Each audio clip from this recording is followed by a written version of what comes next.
Yeah, bowling off with cricket on this Tuesday. For this edition of the Sportsmax Zone, Barbados Royals booked their spot in the final of the Hero CPL by defeating hosts Guyana Amazon Warriors in Qualifier 1 at Providence earlier on Tuesday. Batting first, the Royals piled up 195 for 5 of their 20 overs, led by player of the match, the big 29-year-old Rakeem Cornwall, who plundered 11 sixes in his 91 of 54 balls. Azam Khan added 52 of 35. Romario Shepherd was the best bowler for the Warriors with 2 for 29. The Warriors lost their first wicket with just 2 runs on the board, and it never got better, folding for 108 of 17.4 overs. Skipper Shimron Hetmar top scored with 37 against the 20-year-old left-arm seamer Ramon Simmons, 3 for 17. We've got those highlights. Let's enjoy the highlights. It was a slow start for Cornwall and Mears, just 2 runs off the first 2 overs. Then Carl started going. Cornwall took a while to get from first gear into third or fourth, but when he finally did so, it was impactful. The power play produced 55 runs. Calmiers, well, he failed to deliver in the last 4 innings or so, but today he got going. Until this happened, Junior Sinclair knocked him over, snuck in between bat and pad. Rakeem Cornwall just kept going, kept middling the ball. Tector was out, dismissed LBW, but his ability to hit inside out, along with Azam Khan, they were competing for sixes. After his 50 of just 39 deliveries, Rakeem Cornwall, and once you are set on this pitch, as we've seen before, you can do that. You can play shots like these. Azam Khan in company with him, a difficult opportunity for Junior Sinclair, waited on that slower delivery. And then the spin bowlers, well, they absolutely disappeared. Imran Tahir in that over went for a few lusty blows. None better than that from Azam Khan.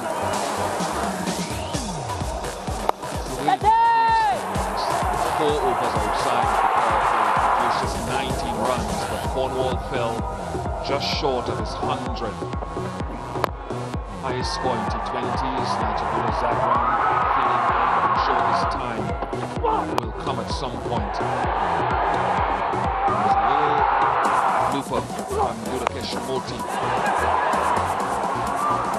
followed by another blooper. Sun impeding from Mula Gurbaz.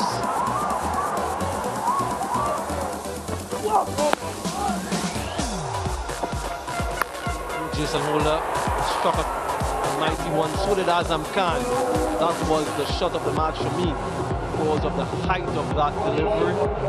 Got to his half century, another one for him.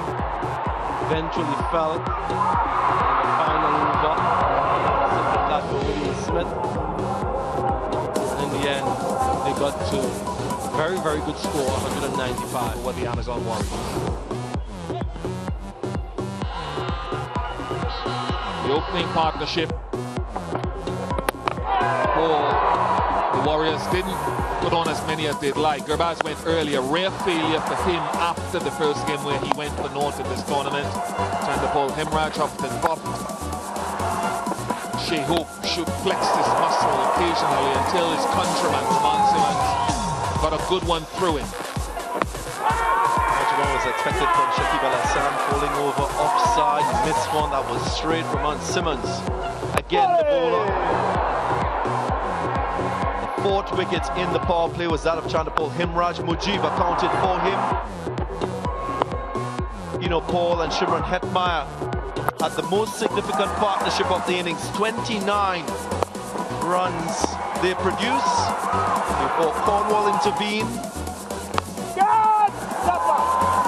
Then Romario Shepherd following suit. Calmiers taking the catch. Dean Smith was looking for that hero maximum. He missed one completely, and Mujib got him. Monty didn't last too long. Jason Holder picked up his wicket, and at that stage, the Warriors looked completely out of it. Hetmar attempting a few boundaries, playing well. showing his power on occasions. Then he sliced one to cover Mayers, the catcher.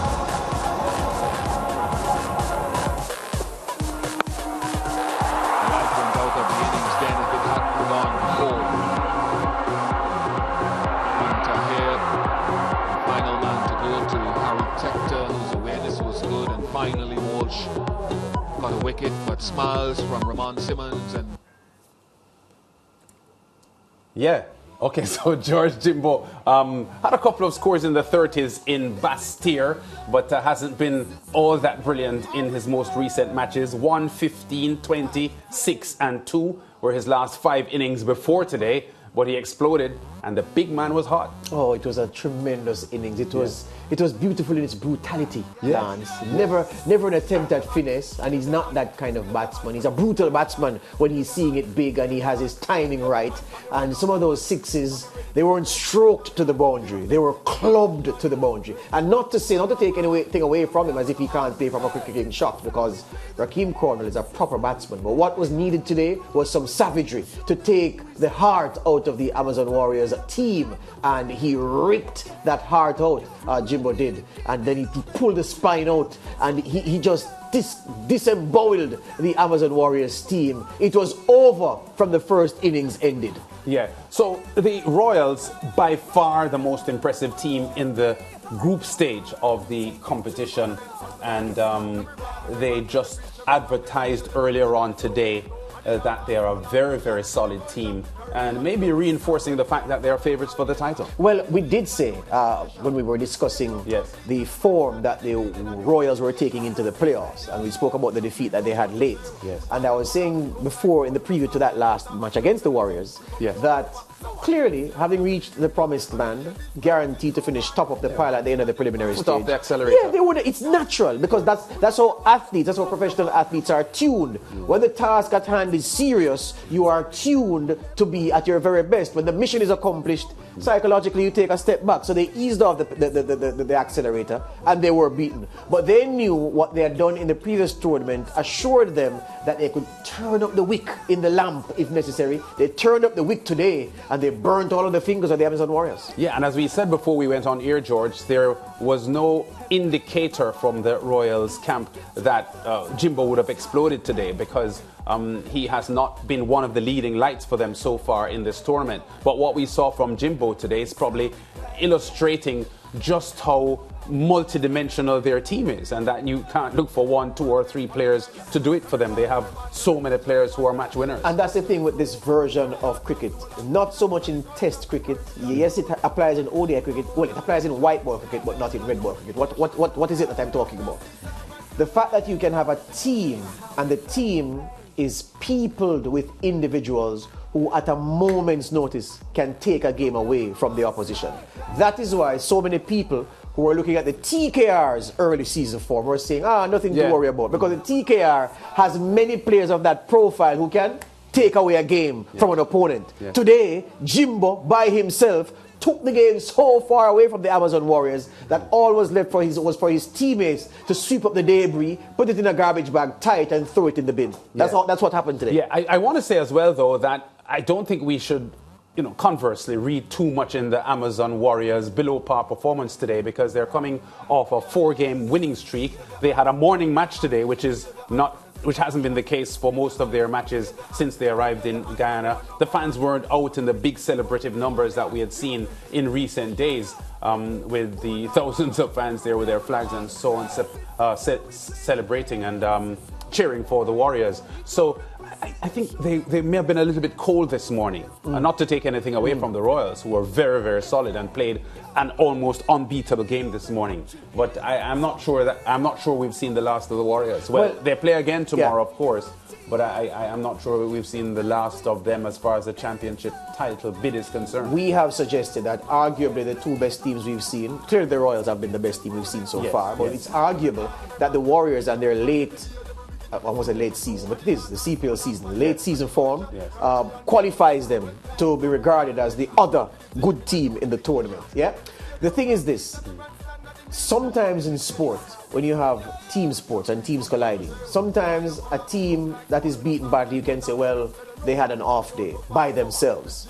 The other way to look at it is that their opponents made them have an off day. That's right. So I'm taking what you say and saying maybe Guyana were caught cold. They weren't in their usual zone in the evening with the big crowd. They weren't in their groove. They were outside of their comfort zone. But they were at home. Even though the zone is in our studio. But even though the zone is in our studio, but they're at home. Yes, I'm suggesting to you that today they were made to look as if they weren't at the races by how good the Royals were. Can't disagree with that. Now, the Amazon Warriors have another chance to reach the final as they will play the winner of this evening's eliminator between the Jamaica Talawas and the St. Lucia Kings. That match bowling off in just about an hour and 12 minutes from now. That's 7 o'clock local time in Providence, Guyana, 6 o'clock in Jamaica, and the Sports Max Zone this evening ends a couple of minutes early to run straight into the start of this fixture.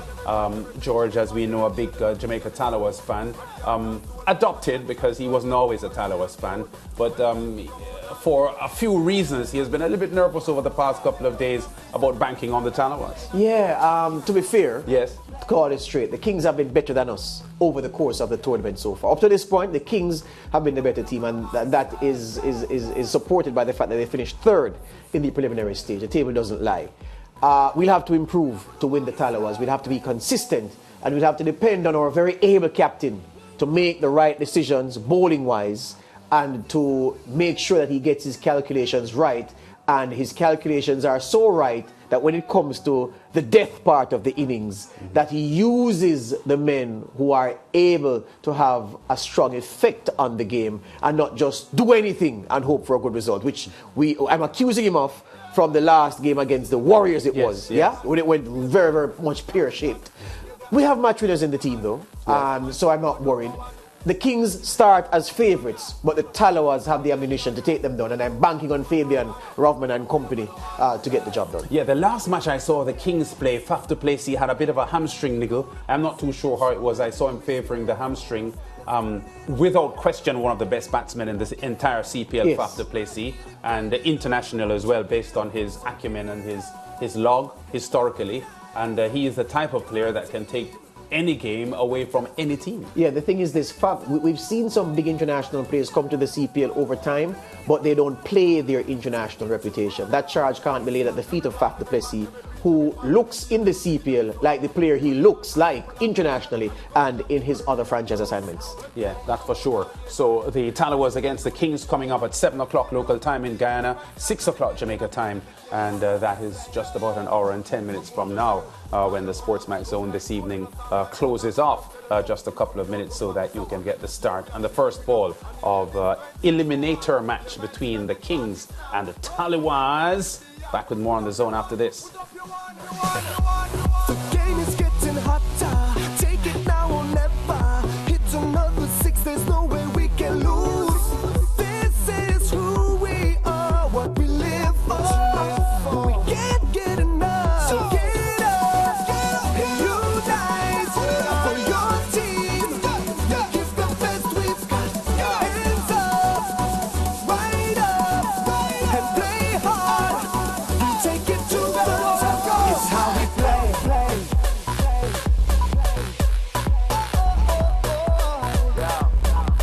It's how we play. This is how we play. Follow me then. Every man, every pitch, every fight, every day, every wicket, every storm.